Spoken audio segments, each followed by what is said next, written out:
What's up, boys and girls? It's Team UTY. We're here with, James Nash, Darth Nash 6. You should check out my channel. and why are we here? Because this past weekend on Saturday, I went to 2 different Battle of Chaos sneak peek events, and I was able to go undefeated at both of them. Not winning this mat per se, but I did win 2 of the sneak peek mats, so that was pretty cool. And what were you playing? I was playing blind going second Dragunity OTK. Dragunity. Okay. Why Dragunity of all things? So Dragunity is the deck that got me into competitive Yu-Gi-Oh! Way back in 2011.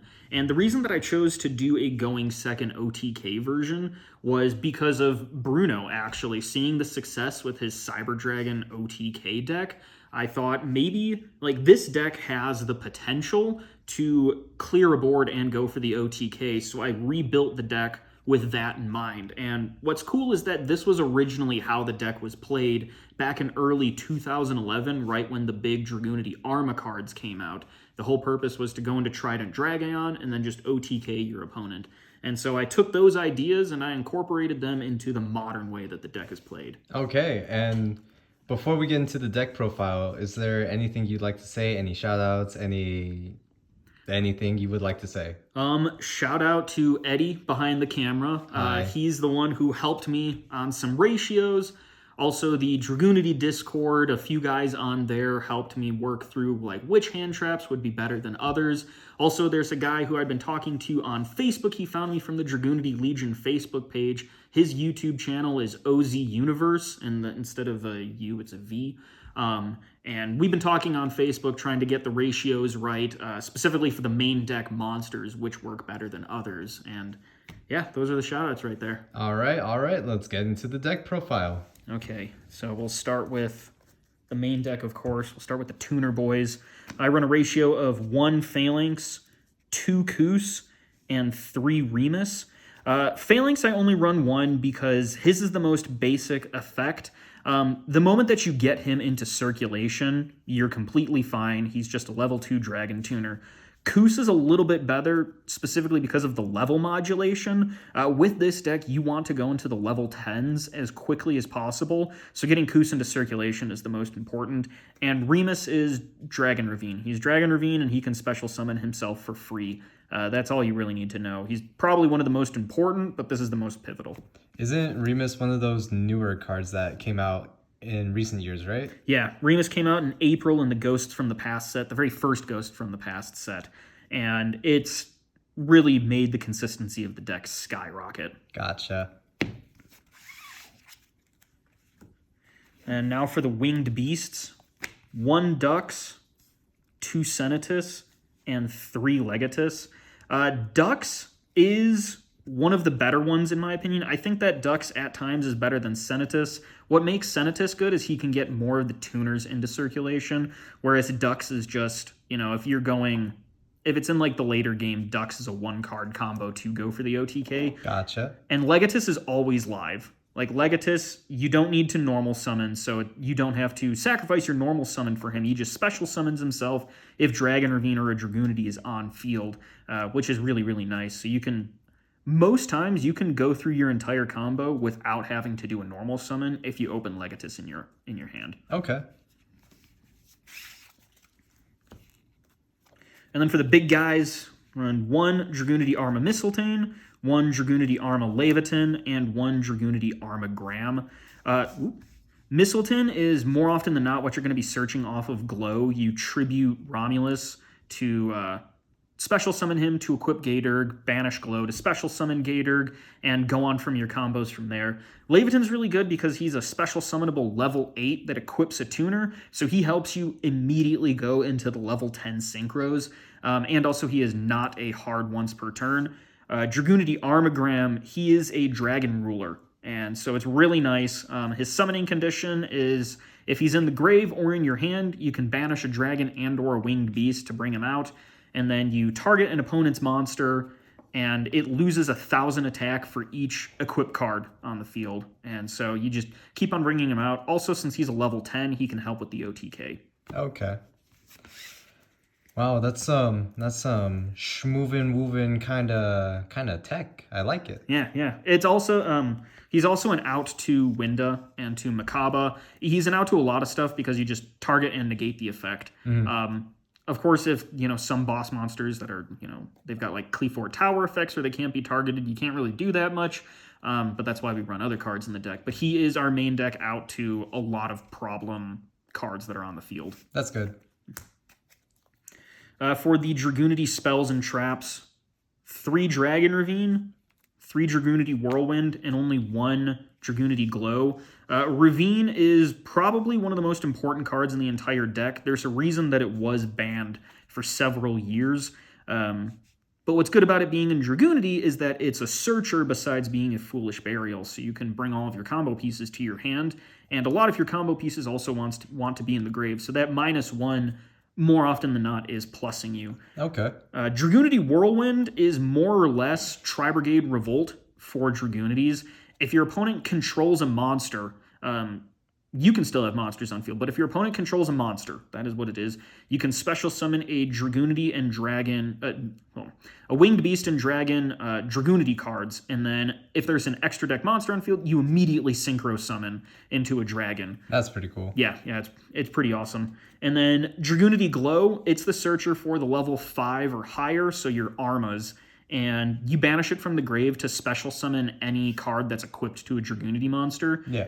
And I used to run 3, but you're going to run 3 if you're more geared towards going first, because you want to see it in your opening hand, whereas going second, I want to see Whirlwind in my opening hand, and I want to search Glow off of Romulus. Okay, that seems pretty cool, honestly. And these are the combo pieces that aren't Dragunity cards. 2 Mist Valley Baby Rock, 1 Blackwing Zephyros the Elite, and 1 Aether. Baby Rock, you add it to hand and discard it off of Gaydurg, which allows you to go into Crystal Wing to Borreload Savage, Romulus. Zephyros, you dump it with Gaydurg as well, but you can bring it back by bouncing anything. You'll usually bounce one of the Armas or Dragon Ravine to bring him out. He's just a special summonable level 4 Winged Beast. Aether is my target for Spheres, because it makes Spheres a double interruption. You bounce a card and then banish a card. So he's really nice. I have very much enjoyed his addition to the deck. I've used him quite a bit already when, if I can't go for the OTK on my turn, I'll end on a Spheres, and then I'll just use this to be able to survive one more turn to go for the OTK. Okay. For consistency's sake, 2 Pot of Prosperity. Hey. If I had a third, I'd run it, but I don't, so I run 2. And honestly, I like the 2. I've thought about adding in a Pot of Avarice for the 3rd pot card, but I haven't done enough testing with it to feel confident enough to have it in the deck. Right. And now for the hand traps and interruptions. There's quite a lot here. We've got 3 Ash. Sure. 3 Imperm. Sounds cool. 3 Droplets. Cheeky. 3 Lightning Storm. Wow, you're just mean. Called by the Grave, and Alpha, the Master of Beasts. Okay. Ash and Imperm, they're normal hand traps, along with Called by the Grave. Since this is a combo deck, Called by the Grave is necessary. Droplets and Lightning Storm help negate and then blow up the field so that you can go for game. Gotcha. Alpha, what's so important about him is that, besides his obvious interruption of targeting himself, bouncing to hand to non-target bounce an opponent's monster, he's level 8. And the level 10 synchros, their only restriction is that the tuner has to be a dragon type. The non-tuner, it doesn't matter what it is. So Alpha helps fulfill that level 8 role to go into the level 10 synchros. So he's really, really nice. You can bounce a card on your opponent's side of the field, re-special summon it, bring out one of your Dragunity tuners, and then immediately go into one of your level 10s. It's not bad. That's pretty sick, actually. Yeah. I never actually thought about it that way. Yeah, that's why I run him over other hand traps and disruptions. Mm-hmm.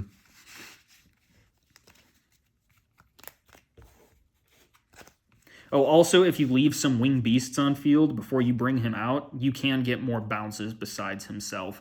So let's say if you've got Legatus, you can special summon Legatus, special summon this, bounce 2, and then normal summon a Senatus in your hand to pitch Legatus to go full combo. That's fair. Yeah. That's fair. Now for the extra deck. Ooh, let's see the boss monsters. Yeah, we got 1 Dragunity Knight Vajrayana, 2 Dragunity Knight Gaydurg, 2 Dragunity Knight Barca, 1 Dragunity Knight Redbear, 1 Dragunity Knight Ascalon, and the boy that everybody knows and loves, 1 Dragunity Knight Romulus. Hey. Vajrayana used to be the MVP of the archetype way back in, 2011, 12, 13. Is just on summon effect, you equip one of your Dragunities from grave to synchro climb. Right now you don't really use it that much, but he does help you. If I ran Darkworm in the deck, then this would be a Dragunity Knight Lewin instead. Dragunity Knight Gaydurg and Barca are 2 of the most important cards because they facilitate the entire combo. And I also run 2 of each because this is a going second. More often than not, you can assume that your opponent is going to be able to somehow disrupt you. You're not always going to have all of the answers to everything that they build up on the board. So just being able to have this backup plan of 1 more of each will definitely save you. Redbear is better Crystal Wing. He just requires a Dragon Tuner and a non-tuner. He negates and banishes instead of just negate and destroy. Also, when he leaves the field because of an opponent's card effect, it's Harpy's Feather Duster, which has come up quite a bit. It's not bad. Yeah, Dragunity Knight Ascalon is the OTK enabler right here. Non-once per turn, you can target and banish a face-up monster. So usually I will negate the entire field with a Forbidden Droplets or, something. I'll be able to break through the field, Lightning Storm, whatever. And then I'll bring out Ascalon, bring out another level 10, whether it be Redbear or Trident Dragon or Armagram, and then banish the entire field, attack, and then you'll see what I go into. Yeah. Romulus, everybody knows what Romulus is. People usually just search for Dragon Ravine with him in their Dragon Link decks, but he also searches a Dragunity spell or trap, so you're going to be searching Glow with him to have the whole combo go off. Gotcha.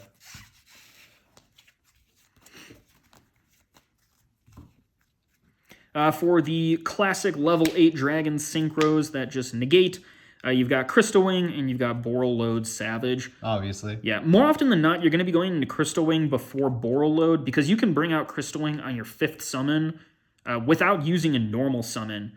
And but you're going to have the ability to go into a level 8 dragon before you have a Link on board. So that's why you're choosing Crystal Wing. Crystal Wing is a negate and destroy, whereas Boral Load is just an omni negate. So you're going to see different scenarios where one is better than the other. Gotcha. Yeah. Boral Load's going to be on your end board. Crystal Wing is usually going to be one of your first plays, so that's how it works out. That makes sense. Yeah. For the main combo guys, Atum and Spheres, well, not like the main combo guys, but they're the non-Dragunity combo enablers. Atum, he's been an honorary member of the Dragunity archetype since he came out in Galactic Overlord many, many moons ago. Detach a material, special summon a dragon from your deck. The only thing is that its attack and defense are 0. There's no effect negation. Okay. Spheres, you tribute it to bounce, and then if it gets tributed, you also bring out a dragon that now has 0 attack and defense. Right. Yeah, so this is what you're going to be ending on your board. This is going to be part of your combo. More often than not, you're going to be using this after you've used its effect to link into Spheres. Okay. And for the OTK enablers, besides Ascalon, we got Trident Dragon, Gustav Max, and Boral Sword Dragon. Ooh, that's spice. Trident Dragon, you can blow up to 3 cards on your side of the field to gain that many attacks. So if you blow up 3, he gets 3 attacks. Gustav Max, overlay 2 level 10s to burn for 2,000 for game. You'll notice that we run 3 level 10 synchros and 1 level 10 main deck monster.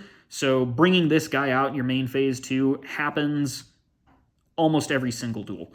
And Boral Sword, a lot of the cards will lock you into dragons from your extra deck, so we can't run access code.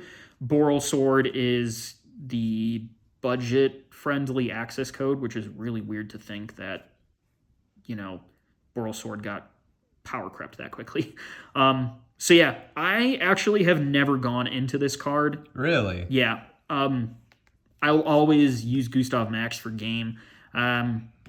It just rarely happens. I don't think I've brought this card out in a match in like 4 years or 3 years. Dang. Since when it first came out, because I pulled one from a pack and that was about it. So yeah, that's the extra deck. That's pretty cool. Yeah. Gotta love me that Banish OTK. For the side deck, I run 2 of the other glows and 1 Oblate. I'll side out the Whirlwinds to bring these 3 cards in when I know that my opponent is going to be making me go first. Because this increases the consistency, and this is Solemn Judgment. It's a searchable Solemn Judgment that you can get with Romulus. That's why you're going to want to run 3 glow, because you're going to want to use Romulus to search the Oblate and hope that you open up with a glow. And yeah, so that's it. So you can usually build up a pretty big board and then just have this Solemn Judgment set. That's not too bad. Yeah. It's pretty good. For back row hate, we've got 3 Cosmic Cyclones, Hey. 1 Harpy's Feather Duster, Hey. 1 Red Reboot. There's quite a few Mystic Mine players and Eldritch players in our community here, and I really hate Mystic Mine, as any normal person does. With a passion. Yeah, and so I play these to hate them. Makes sense. That's a lot of back row hate. You really do respect back row. I only run 1 DD Crow because Why's DD Crow is searchable off of Gaydurg. And so anytime that you need him or you feel like you're going to need him in the combo, you can just bring him to hand through Gaydurg. Okay. And I also respect people who are going to make me who are going to make me go first, like I said before. So I have 3 crossout designators in the side with 3 cards that harm my combo quite a bit. Dang, that's brave. Yeah. That's really brave of you. What's the obviously you don't want your combos interrupted, but what's like why these cards specifically? People will Valor Gaydurg, and if Gaydurg is stopped, the combo is stopped. So that's why I'll also keep Imperm in if I know I'm going first, because I want to cross out to declare Imperm. Nibiru, this is a combo deck. Nibiru doesn't harm the deck as much as it has before, until, Legatus and Remus came out, but sometimes you're not able to get the Crystal Wing on your 5th summon. Okay. So Nibiru can screw the deck up quite a bit. Evenly Matched is a powerful card that I greatly respect, and it can be activated on my turn. So I'm always weary of that, and the fact that I build up... Dragunity is, at its core, it's supposed to be a build your board deck. They want to go first. They want to set up anywhere from 3 to 5 or 6 negates. And so seeing that completely destroyed by 1 evenly matched, or a Dark Ruler evenly matched, or Dark Ruler Lightning Storm, anything like that, terrifies me. So I'm having this in here specifically as a crossout designator target. I'm probably going to work in ways to add Lancia, to add Scythe, and to even add Ghost Ogre, because I know that Scythe is big, but Lancia and Ogre are going to be 2 huge staple hand traps in this coming format. So those are probably going to be brought in. That's a fair concern. That's a very fair concern. Yeah. And, well, that's it. Well, dang, that's pretty good. I have not met any other person that would run Dragunity as well as you would. Thank you. Apart from you. I know there's like 2 or 3 other guys in our community that run Dragunity, but I don't know if I want to toot my own horn. I've put in like 11 years into this deck, so I feel like I know what I'm doing with this. Well, that's good to hear. That's good to hear. Well, congratulations on the back-to-back wins. Thank you. Unfortunately, I was one of the people who lost to this guy, but it was a very close game. It was a really, really good match overall. Yeah. But I am glad to say congratulations. Thank you for being on the channel, for always supporting, and we will catch you guys later. Yeah.